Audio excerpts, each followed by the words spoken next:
Hi everyone, I'm Leanne, And I'm Methuselah Mike. and this is Unschooled History. Okay, so this week we are doing the Egyptian Book of the Dead, also known as the Book of Going Forth by Day, or in this particular case, the Papyrus of Ani. And it is called that because it was found in the tomb of an ancient Theban scribe named Ani. But before we get started, we thought it would be a good idea to have a quick overview of the ancient Egyptian beliefs regarding death and the afterlife. Yeah, let's not get too wrapped up in the subject, though. One of the things that we need to talk about are the gods associated with death.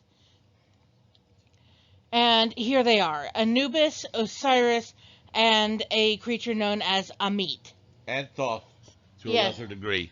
yes, and Thoth to a lesser degree. So first, Anubis, the guy with the black jackal's head. His role is as guardian and escort of the dead. He's the patron of the priests who perform the mummification. He's the one who supposedly taught the art of mummification. His job is to escort the dead person to the afterlife, and he weighs their heart against the feather of truth. Okay, honey, you're the Egyptologist here. Well, I'm amateur, yeah. Well, my amateur Egyptologist is what you are. And you, when you and I met, you were pagan and a priest of Anubis. Yes. And I believe I read something once about the mummification process. And I was wondering if you could confirm or deny. Okay, we will know. Okay, so is it true that it was considered basically bad juju to make the first incision to damage a dead body to the Yes. point? In fact, the priest that was assigned to do that usually was attacked for doing so as part of the job. Yeah, that's what I was getting ready to ask, was if it was true that the priest basically got attacked, and was he killed? No, just attacked. Driven out of the tent, driven away for so long of a period of time. Okay. And I'm going to guess he wore the mask, right? No, not that priest. There Oh. was an overseeing priest who wore the mask. Okay, so there was an overseeing priest who wore a mask to make him look like Anubis. Yes. Okay, that's what I wasn't sure. Okay, so yes, Anubis weighs the heart of the dead person against the feather of truth. If the heart weighs more, then it is fed to Amit, who devours it, and then the soul is no more, right? Correct. Okay. If it weighs less, then the person is judged worthy, and the person is allowed to pass into the afterlife, which wasn't it like represents like golden fields of wheat? It's basically a mirror of this life. If you were a pharaoh in this life, you were a god king in the next life. Okay, a mirror of this life, but a more idealized version, Yes. right? Yes. And where everybody had good stuff, right? Yeah. So no matter how bad your life was, no matter how rough it was in this life, if you were a very good person and didn't sin, and your heart weighed less than the feather of truth, you could have good things in the afterlife. That was basically the belief. But you would still be poor if you were poor in this life. Yeah. Not that it seemed to matter if you're getting a better life in the afterlife anyway, right? Yeah. So then you have Osiris, who is the god of the dead, and the judge of the weighing. Not pictured is Thoth, who records the results. Osiris is also the god of rebirth and of things reborn, such as plants. Amit, like I said, is a creature who eats the hearts of the unworthy. He is part crocodile, part lion, and part hippopotamus. We stated earlier that the Book of the Dead is also known as the Papyrus of Ani. This is because this particular translation is a papyrus scroll created specifically for a Theban scribe named Ani. You see, each of these books were customized for the individual person. That's correct. Uh, they were found in different formats in different places, and each one was customized for its individual owner. And then why is it also called the Book of Going Forth by Day?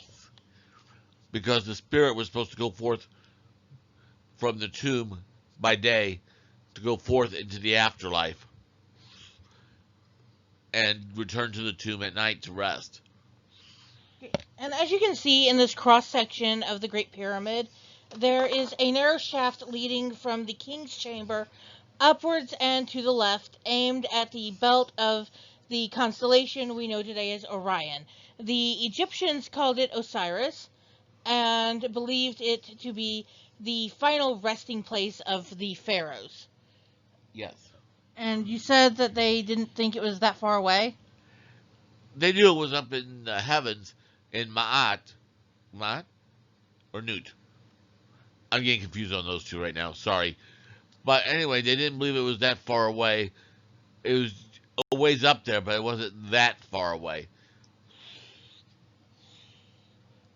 Y'all, Mike is actually looking up the correct term in the glossary from the translation of the Book of the Dead that we borrowed from our local library.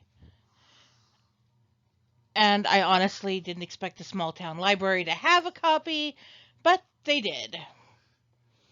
And while he's looking it up, I will tell you about this. The books were usually inscribed on sarcophagi or upon tomb walls. The fact that this particular one was written on papyrus and survived to be translated makes it very rare and very special. It's currently held as part of the Egyptian collection in the British Museum in London. And honestly, the Egyptian collection there is pretty darn cool looking. It's pretty huge. I really liked it when I went. I definitely liked it better than their exhibit on the U.S. and on Native Americans because I was looking at it and I'm like, okay, how accurate is it? And I'm not going to lie, the British are accurate, just have a different viewpoint on what went on. Does that have it in the glossary? It's not in the glossary? No. Mayat is not in the glossary, and neither is... Oh, crud. Well, that means only one thing. That means only one thing, darling. Google. Egyptian... Newt. Newt? Yeah. Spelled nut, but pronounced newt. Spelled nut, but pronounced newt. So you found it? Yeah. Awesome! Oh, there's an underworld, too. Duat. Is that the correct one? Yeah. And it can only be reached by traveling through the tomb of the deceased. Why would somebody want to reach the underworld? Sometimes people want to talk to the dead. Wait, did we see that in Gods of Egypt? Uh-huh. Okay, yeah. How accurate is that movie anyway? Let me guess. Very. I was going to say, let me guess.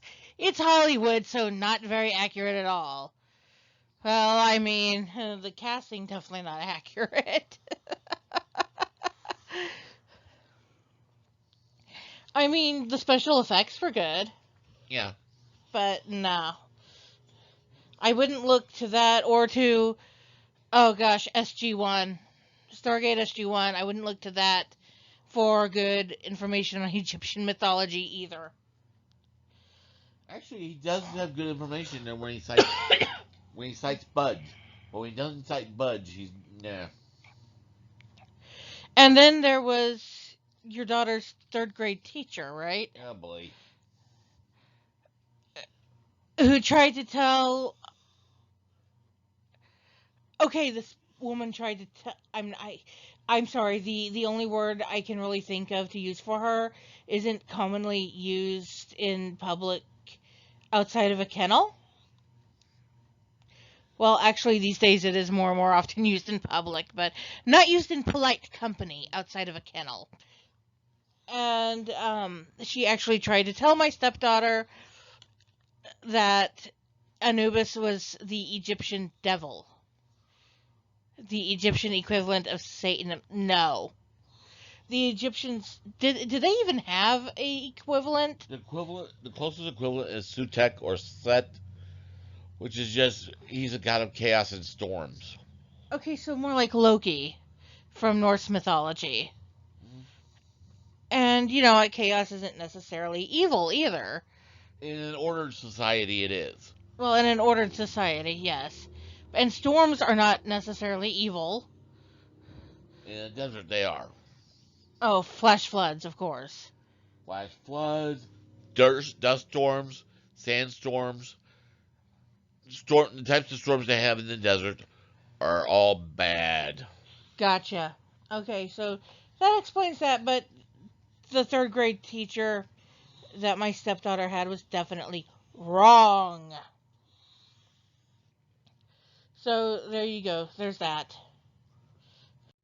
Okay, so now that we've talked about all of that, what exactly is the Book of the Dead? Michael, what is it? It's basically summed up as being a spell book or guidebook for going through the underworld or the afterlife. And the spells are instructions for prayers and overcoming obstacles to get through the afterlife and overcoming various obstacles and challenges presented by the various deities and creatures therein. Okay, and what we've got up here is the first. They refer to it as Plate 1 in the translation that we are using. It's basically that first bit of the papyrus, and here's the translation. It is a worship of the sun god Ra when he rises in the eastern horizon of the sky by Ani. He says, "Hail to you, you having come as Khepri, even Khepri who is the creator of the gods. You rise and shine on the back of your mother, the sky, having prepared in glory as king of the gods. Your mother Nut shall use her arms on your behalf in making greeting. The Manu mountain receives you in peace. Maat embraces you at all seasons. May you give power and might in vindication, and a coming forth as a living soul to see Horakti, to the Ka of Ani."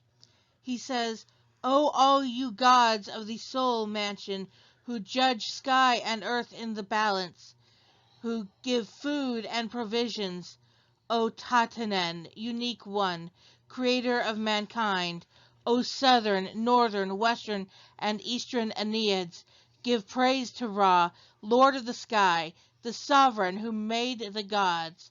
Worship him in his goodly shape when he appears in the day bark. May those who are above worship you.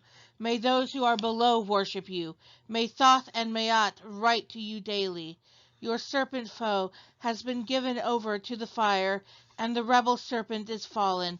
His arms are bound. Ra has taken away his movements, and the children of impotence are non-existent.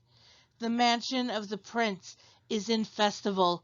The noise is shouting in the great place. The gods are in joy when they see Ra in his appearing, his rays flooding the lands. The majesty of this noble god proceeds.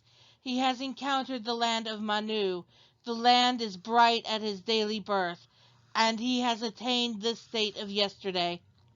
May you be gracious to me when I see your beauty, having departed from upon earth.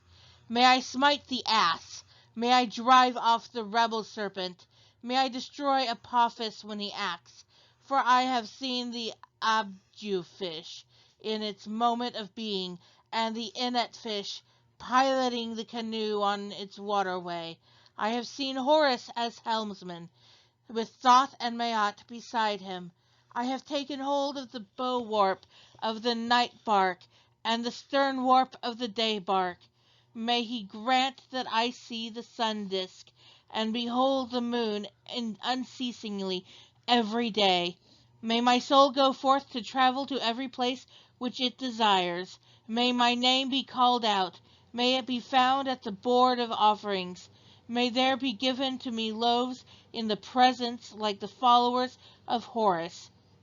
May a place be made for me in the solar bark on the day when the god ferries across, and may I be received into the presence of Osiris in the land of vindication for the Ka of Ani.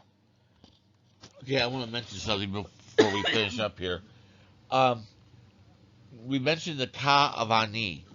The Ka is one of 7 souls that the Egyptians believed a person has. There was the Ka, the Ba, the Kaibit, which is the shadow, and there was others. I don't remember all 7, but it was a sevenfold soul. Everybody had one, and only the Ka went through the test. And honestly, the rest of the book is like this. And if you're interested in reading the whole thing, specifically the translation that we've been using, we have been using the first authentic presentation of the complete Papyrus of Ani, featuring integrated text and full-color images, with the translation by Dr. Raymond Faulkner. Introduction and commentaries by Dr. Ogden Golet, and preface by Carol Andrews. So that's the translation that we checked out. We checked out a large text format because, let's face it, we're getting older and our eyes aren't what they used to be, especially Michael. And so there you go. That is, in fact, the Egyptian Book of the Dead. You'll find that most of the Book of the Dead, in the form of spells, also teaches that a lot of the spells are in the form of a negative confession. And explain a negative confession, please. You confess all the things you haven't done in this life. Yes, I have not lied. I have not lain with a man outside of marriage. I have not stolen. I have not killed my neighbor's ox. Stuff like that. And you're just listing all of the things that you've been really good and have not done. All of the sins that you have not committed. So that's a negative confession, and there's a lot of it. And like I said, that's the majority of the book. And the copies of the pictures of the scroll in the translation that we used, they're beautiful. I love looking at the images of the scroll. I enjoyed seeing it in real life when I was at the Egyptian Museum, or not the Egyptian Museum, sorry, the British Museum, and in studying their Egyptian collection as a visitor, and that was a lot of fun. Just like I kind of enjoyed seeing the mummies. Those were cool. Yes.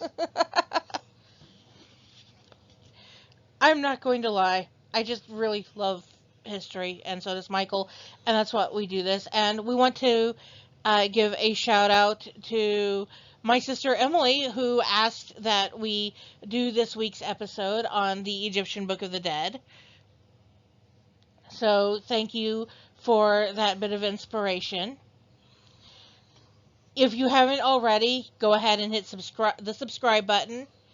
If you haven't followed our Facebook page yet, do it. There's a lot of cool facts. There's a daily history fact. There's a weekly Creepy Friday fact. Sometimes I throw up funny memes. I mean, let's face it, funny history memes are awesome. Yes. And you never know. And of course, the Facebook page that we have up is now also where Michael and I occasionally go live, and we do post ahead of time when we're planning to do it. So, and we did go live a couple of weeks ago. It was actually just 1 week ago, wasn't it? I think it was 2. 1 or 2 weeks ago, we went live at Sandy Creek Bridge here in Jefferson County and talked about the history of covered bridges. So definitely keep an eye on our Facebook posts for that if you want to see those live episodes as well. Thank you all for watching. Good night. Yes, good night all. We love you. Good night.